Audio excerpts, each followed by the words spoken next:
Les nuits de France Culture.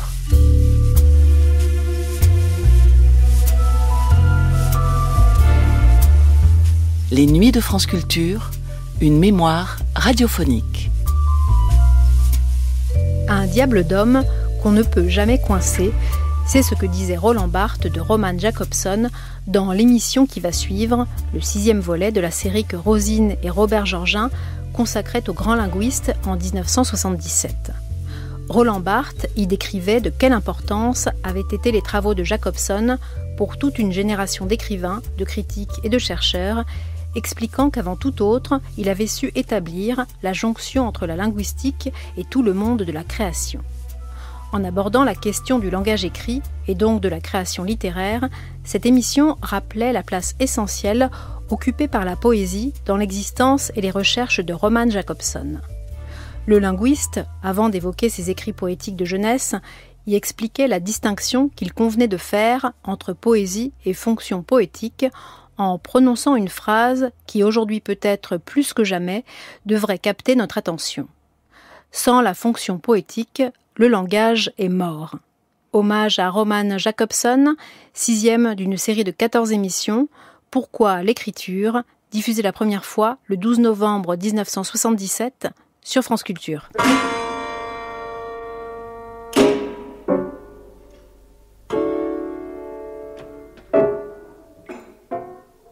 La communauté radiophonique des programmes de langue française présente Roman Jakobson, 6e émission, Pourquoi l'écriture, avec des déclarations de Roman Jakobson, Roland Barthes, Robert Georgin, et des textes de Louis Aragon, Roland Barthes, Stéphane Mallarmé, William Shakespeare, une émission de Robert et Rosine Georgin.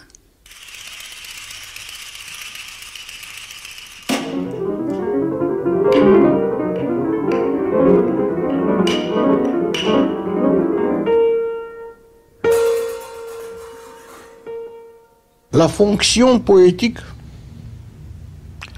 est une des fonctions essentielles du langage, une des fonctions qui apparaissent nécessairement dans la parole n'importe quelle. La question de la poésie et la question de la fonction poétique, ce sont deux côtés d'un problème. La poésie est une manifestation du langage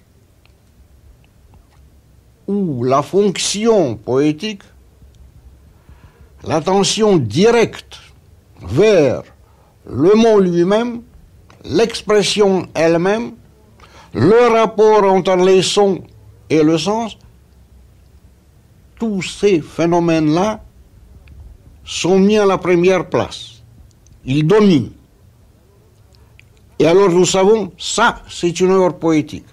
Mais même là où la fonction poétique est soumise à d'autres fonctions, à la fonction purement communicative, à la fonction conative, impérative, etc., quand même, elle ne peut pas disparaître.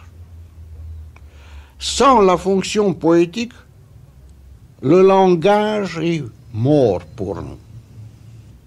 L'activité des signes verbaux disparaît. Le langage devient tout à fait statique. La fonction poétique introduit un dynamisme dans la vie du langage. Et je pense que chez l'enfant, c'est très tôt que cette fonction, que cette attention dirigée vers le langage sans rapport direct à l'objet dont l'enfant parle, c'est un phénomène qui apparaît très tôt chez l'enfant. Parfois on est étonné jusqu'au quel point l'enfant se préoccupe non pas des phénomènes extralinguistiques, mais du langage lui-même. Cette réflexion de Roman Jakobson pose un problème sur lequel la linguistique fait volontiers silence. On a souvent décrit le linguiste comme un monsieur qui exclut durant la semaine la poésie de ses travaux syntaxiques ou phonologiques et qui, pour compenser, étudie des vers le dimanche. Jakobson n'appartient pas à cette sorte de linguiste-là. Non seulement il a consacré son activité principale à la poésie, mais il affirme que sans l'érotisation du langage qu'est la littérature, toute langue est morte.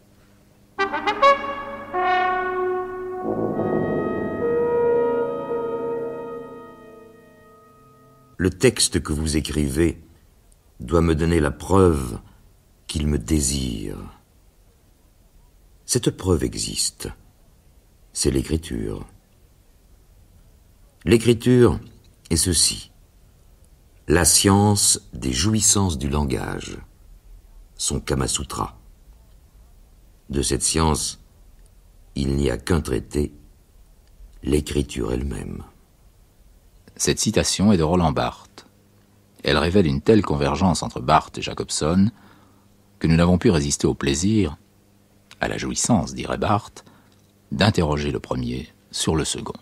Jakobson a eu une très grande importance pour toute une génération d'écrivains, de critiques, de chercheurs, parce qu'il nous a fait un cadeau merveilleux. Il nous a donné la linguistique. C'est lui qui véritablement a fait la jonction, une jonction extrêmement vivante, extrêmement sensible, entre une science qui est tout de même l'une des sciences humaines les plus exigeantes, les plus positives, les plus difficiles aussi, avec une partie de technique, et d'autre part, tout le monde de la création à travers des signes. Et c'est ça que nous lui devons. Par conséquent, il représente très bien, à la fois par sa pensée théorique et par ses investissements propres, par ses intérêts, cette espèce de conjonction comme deux fleuves qui se réunissent, n'est-ce pas ? D'un côté, une pensée scientifique ou une pensée théorique, une pensée conceptuelle, et d'autre part, une pensée créative. Et les deux fleuves se sont réunis et je dirais qu'il a conduit un peu cette réunion. Mais je suis persuadé, en effet, que la littérature manifeste en quelque sorte l'utopie du langage et par conséquent une forme d'essence du langage. La poésie, ce qu'elle a de prodigieusement passionnant, c'est qu'elle pulvérise l'opposition facile entre la spontanéité et le codage. La poésie, en principe, c'est une activité de codage, de supercodage ou de codage second, et en même temps, c'est tout de même tout l'irrationnel, tout le corps, toutes les pulsions, tous les fantasmes, enfin, tout le monde onirique qui passe par ce codage. Et à mon avis, la position de Jakobson sur ce point est beaucoup plus féconde que toute autre position. En fait, la poésie se porte un peu à la limite du code de la langue. Par là même, tout ce qui est à la limite manifeste plus clairement l'essence que ce qui est dans la moyenne. Ce qui est sur le point de s'écarter de la moyenne, c'est là qu'on voit vraiment l'essence d'un phénomène. Si je voulais prendre une comparaison un peu hasardeuse, je dirais que l'idée de Dieu, par exemple, a été beaucoup mieux approfondie par des mystiques, c'est-à-dire des gens qui se sont placés à la limite du phénomène religieux, que par les théologiens orthodoxes qui se plaçaient au niveau de la moyenne du phénomène religieux. De même pour la poésie.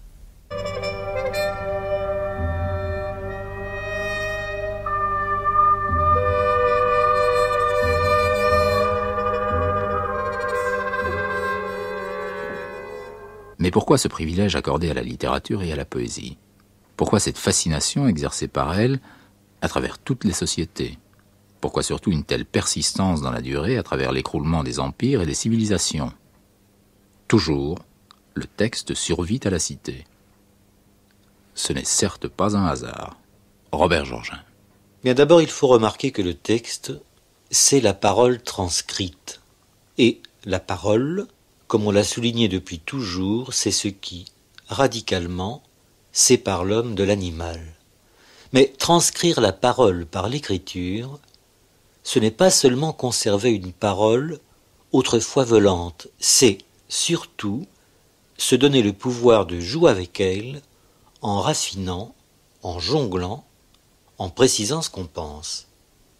La parole, autrefois immatérielle, devient, grâce à l'écriture, un matériau sonore susceptible d'être sculpté, poli, arrangé en agencement savant. C'est une sculpture mobile comme un mobile de Calder. Et dès cet instant, la parole cesse d'être la parole pour devenir la littérature.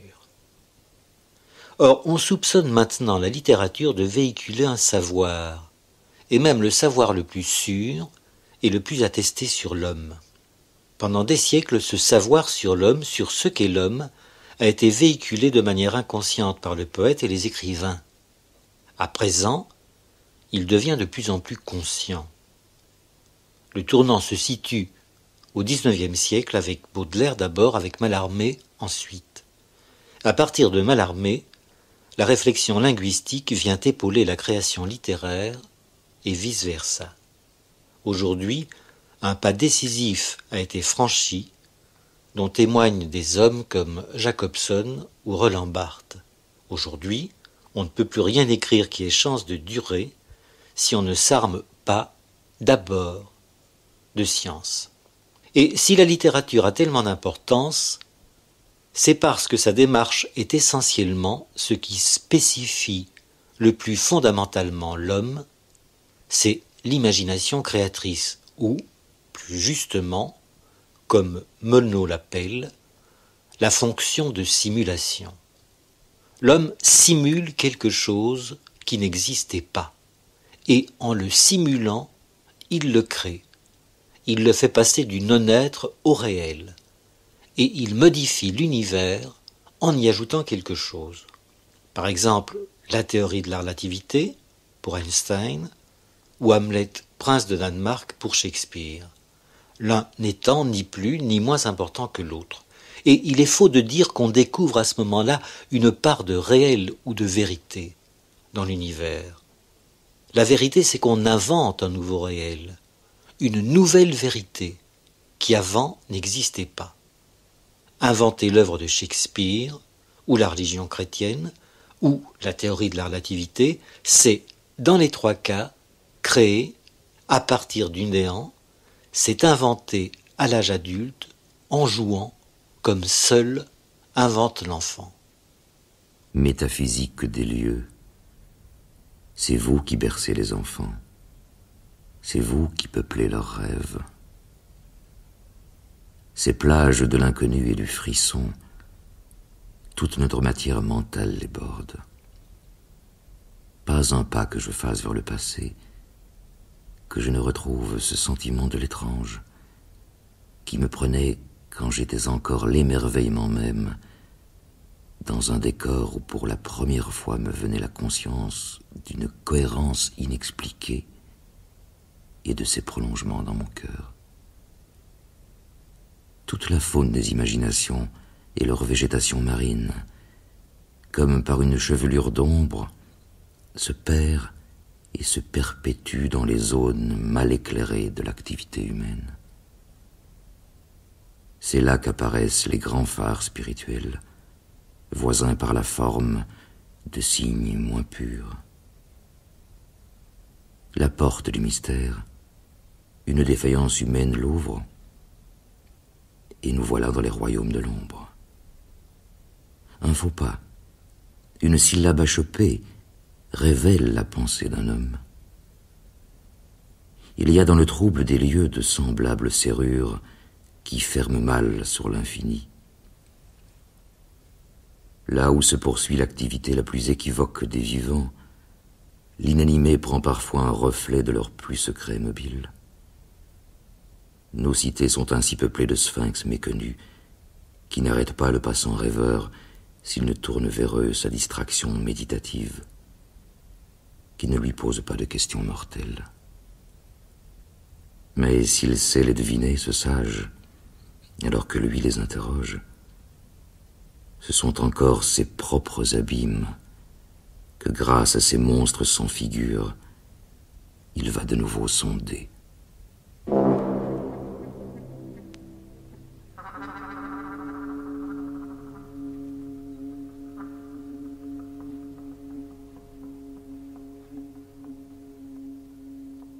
Roman Jakobson. J'ai écrit des poèmes quand j'ai été au lycée.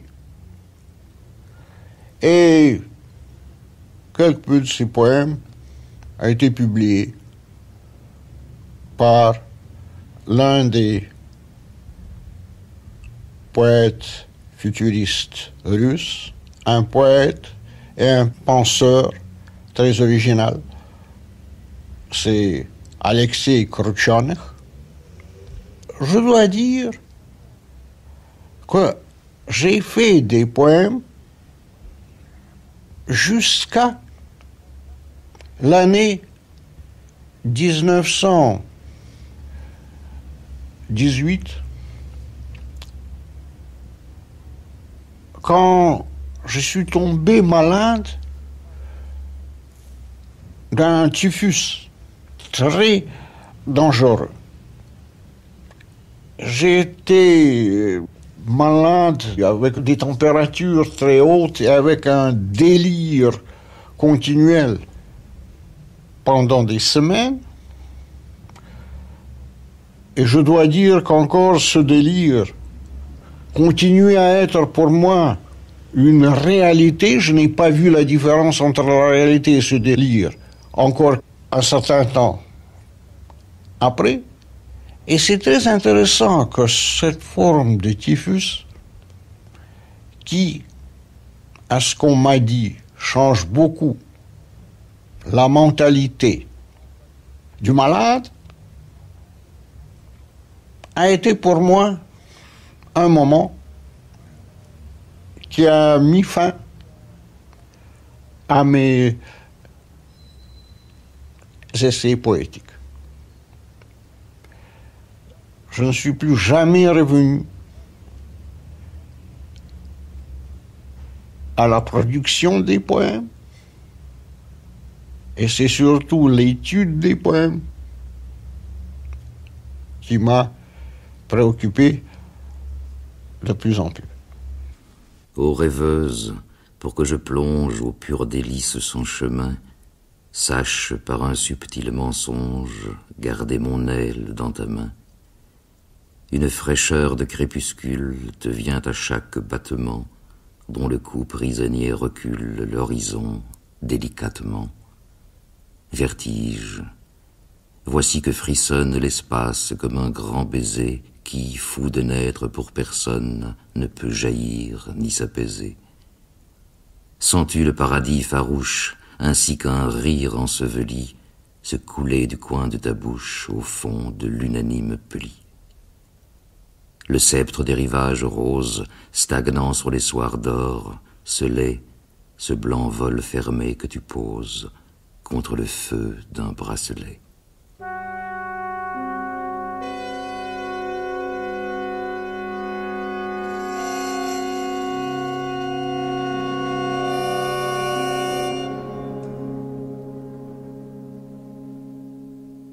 Robert Georgin. La littérature est donc de manière privilégiée ce lieu où s'exerce la fonction de simulation dont parle Menot, l'imagination créatrice dont parle Bergson. Et elle l'est plus, je crois, que ne l'est la musique ou la danse. Certes, le rythme, quand il est incarné dans le corps par la danse, et la musique aussi ont un pouvoir incantatoire très important, mais ils ne prennent vraiment valeur envoûtante et quasi magique qu'avec le support verbal de la parole dans le chant. La musique seule semble moins acte de création que la parole seule, du moins si l'on en juge par l'expérience statistique dans les diverses sociétés. Dire égale toujours créer. Au commencement était le verbe. Et d'où résulte qu'étudier la littérature, et peut-être surtout en faire, est le plus sûr moyen d'étudier cette imagination créatrice qui spécifie l'homme. Seulement, on constate une curieuse ambivalence vis-à-vis du créateur. À la fois, il est totalement privilégié et totalement détesté. Il inspire une sorte d'envie que saint Augustin, avec une perspicacité singulièrement en avance sur la psychologie de son temps, a admirablement décrite. L'envie vis-à-vis du Créateur, dit saint Augustin, c'est l'envie de l'enfant regardant son petit frère au sein maternel. Le petit frère a droit au sein nourricier, et moi je n'y ai pas droit. Lui peut, et moi je ne peux plus. Cette remarque de saint Augustin sera corroborée 15 siècles plus tard par Mélanie Klein. Il a pensé que l'autre puisse jouir du sein maternel, tandis que moi, je n'y peux plus prétendre. Cette pensée-là, elle est absolument insoutenable. D'où s'ensuit que la création est souvent socialement barrée, elle s'accomplit contre la norme sociale. La légende du poète maudit n'est pas une légende fausse.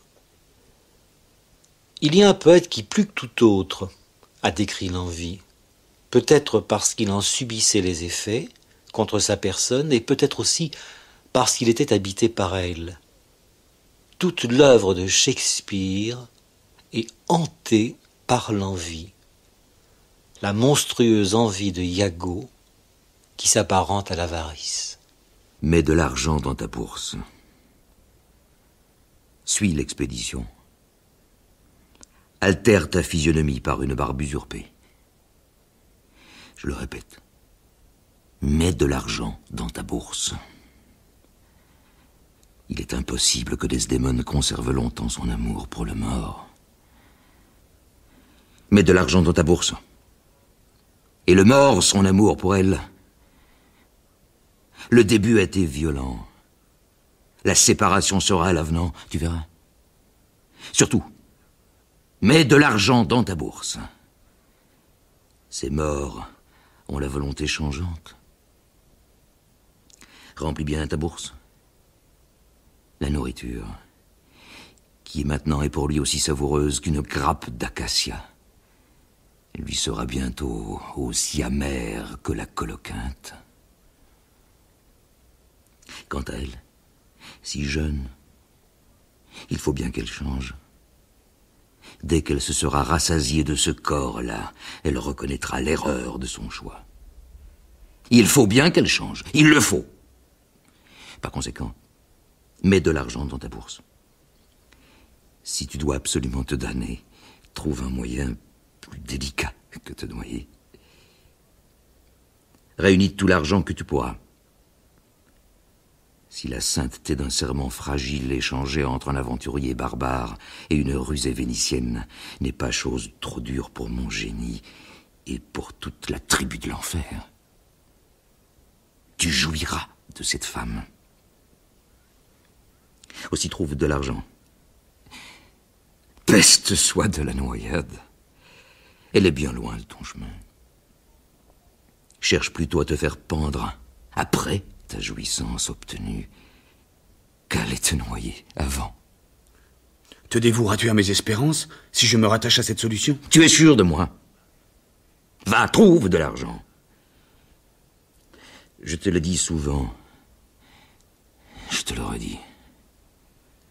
Je hais le mort. Mes griefs m'emplissent le cœur. Tes raisons ne sont pas moindres. Liguons-nous pour nous venger de lui. Si tu peux le faire cocu, tu te donneras un plaisir, et à moi, une récréation.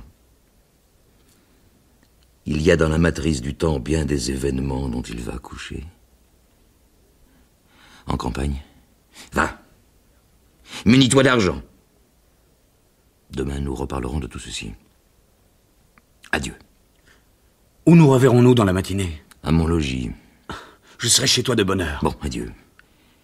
M'entendez-vous bien, Roderigo? Que dites-vous? Plus de noyades. Entendez-vous? Je suis changé. Je vais vendre toutes mes terres. Bon, adieu. Remplissez bien votre bourse.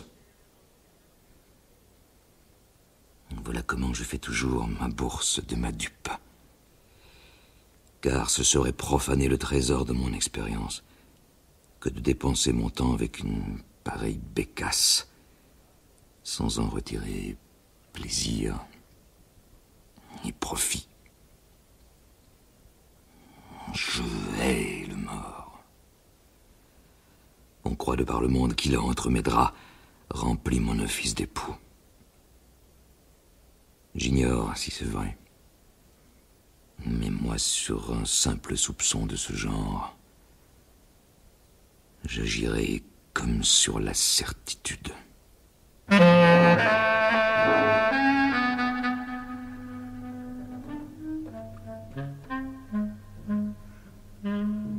Reste ce phénomène important qui caractérise notre époque. L'acte d'écriture devient indissociable de l'acte critique. Cette mutation, inaugurée il y a un siècle, risque de conduire la littérature vers des rivages encore inconnus. Roland Barthes conclut. C'est très difficile de maîtriser ce qui se passe actuellement, c'est très varié. L'avant-garde elle-même est très hétéroclite. Il y a dans la réflexion, au sens fort du terme, dans la réflexion de Jacobson sur la langue et sur la poésie, il y a un esprit de dialectique, ce qui suppose en fait un certain esprit de rationalité. Évidemment, la rationalité est souvent débordée par des phénomènes de textualité, par exemple, qui sont près de certaines formes d'éclosion plus ou moins psychotiques ou schizophréniques. Et à ce moment-là, ça ne coïncide pas exactement avec ce que permet la réflexion de Jacobson.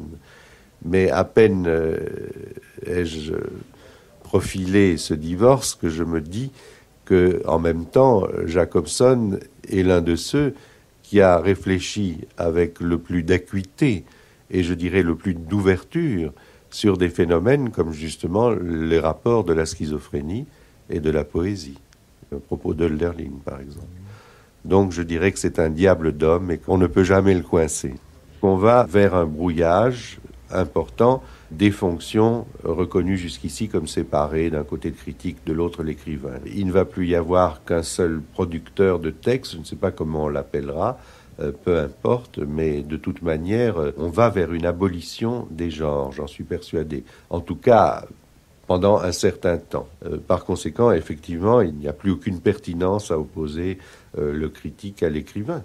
Il y aura des scientifiques, entre guillemets, qui seront dans ce que j'ai appelé l'écrivance, c'est-à-dire qui n'auront avec leur langue qu'un rapport purement instrumental, et puis il y aura les autres qui auront, quoi qu'ils fassent de la fiction, qu'ils fassent de l'essai, qu'ils fassent de la réflexion, qu'ils fassent de la théorie ou qu'ils fassent de la philosophie, qui auront avec leur langue un rapport de jouissance. Et je dirais même que probablement on peut très bien savoir quels sont les opérateurs langagiers qui font la différence. Ça doit jouer autour de la métaphore. Il y a des gens qui écrivent avec des métaphores et d'autres qui écrivent sans métaphore.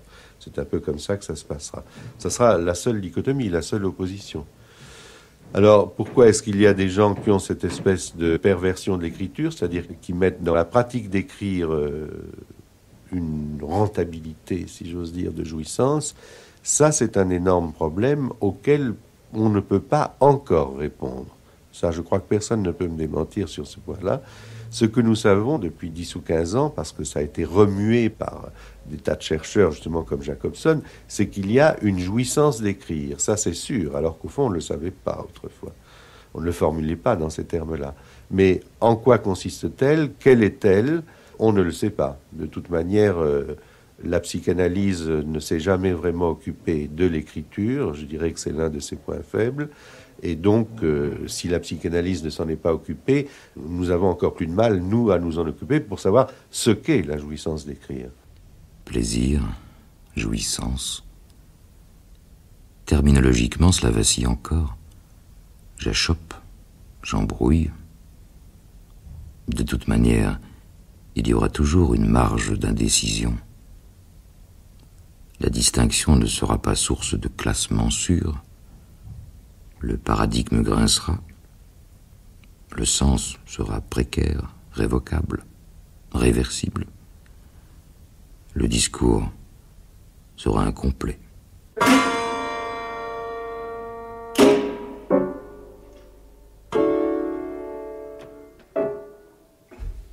La communauté radiophonique des programmes de langue française vous a présenté Romane Jacobson. 6e émission, Pourquoi l'écriture ? Avec des déclarations de Romane Jacobson, Roland Barthes et Robert Georgin. Les textes de Louis Aragon, Roland Barthes, Stéphane Mallarmé, William Shakespeare étaient lus par Jean-Paul d'Ambremont et Guy Le Sire. Présentation Marcel Dossogne. La collaboration technique était assurée par Jean Balza, Paul Cougiac et Christian Nioul. C'était une émission de Robert et Rosine Georgin. C'était la 6e d'un hommage à Romane Jacobson en 14 émissions, diffusée la première fois le 12 novembre 1977. À suivre, et d'ici là à télécharger et réécouter sur le site de France Culture et sur l'application Radio France à la page des Nuits de France Culture.